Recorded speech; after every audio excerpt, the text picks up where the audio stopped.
Oke, meski views aku cuma segelintir penduduk bumi, gak apa-apa kok. Oke guys, langsung ke filmnya aja guys.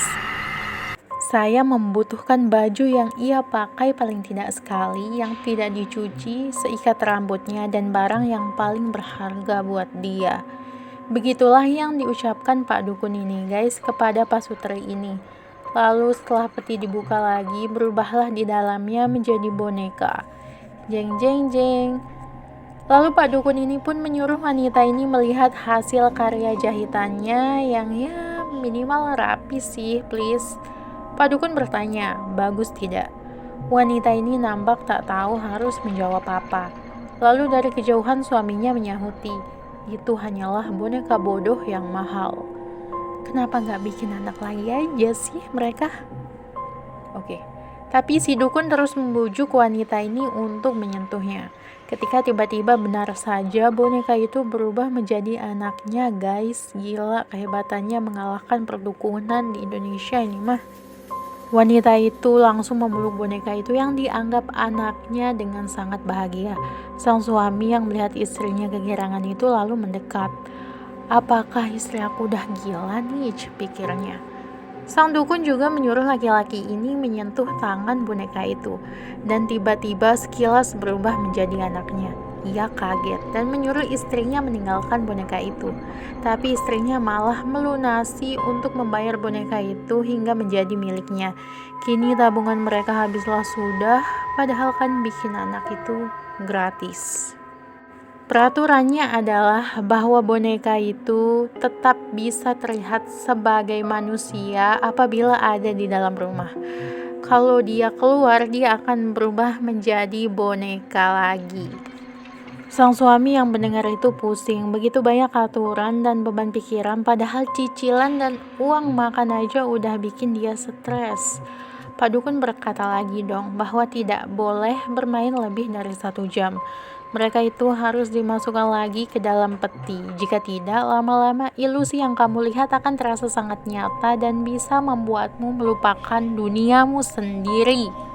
Gitu katanya. Ketika waktu hampir habis, sang suami memperingatkan istrinya untuk memasukkan boneka itu ke dalam kotak. Tapi istrinya malah ngamuk hingga membuat jam pasir pemberian Akang Dukun itu pecah. Istrinya malah tantrum kayak bocil kecanduan HP yang direbutin oleh mamanya guys.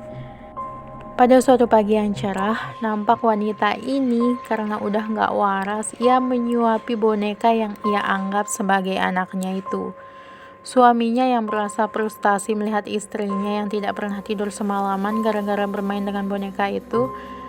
Dan suaminya juga stres melihat cucian piring yang begitu menumpuk.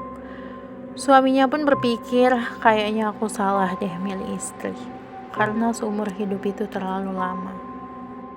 Ia pun menasehati istrinya, harusnya mereka menerima kenyataan karena hidup juga bisa jadi pelacur yang kejam bagi siapapun. Ia memaksa istrinya sadar bahwa itu bukan anaknya dan menyuruhnya memasukkan boneka itu ke dalam kotak. Tapi istrinya udah terlanjur gila dan menolak, sama seperti kayak orang bucin yang disakiti sama pasangannya berkali-kali, tapi karena udah bucin jadinya tolol. Itu bukan kalian ya guys. Lalu sang suami menarik istrinya keluar agar ia bisa melihat bahwa itu hanyalah boneka. Dasar bodoh, itu hanyalah boneka.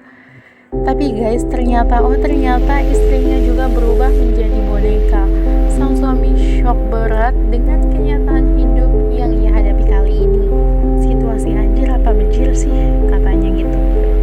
Ternyata dia juga menghidupkan kembali istrinya gara-gara ia menyembunyikan boneka anaknya, dan istrinya yang kecanduan mengalami depresi hingga bunuh diri.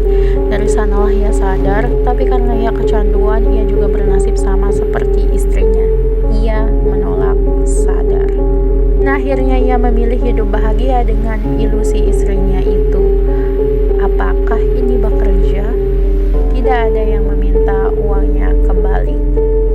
Itulah jawaban sang dukun ketika sang suami bertanya di awal sebelum melakukan ritual penghidupan untuk istrinya.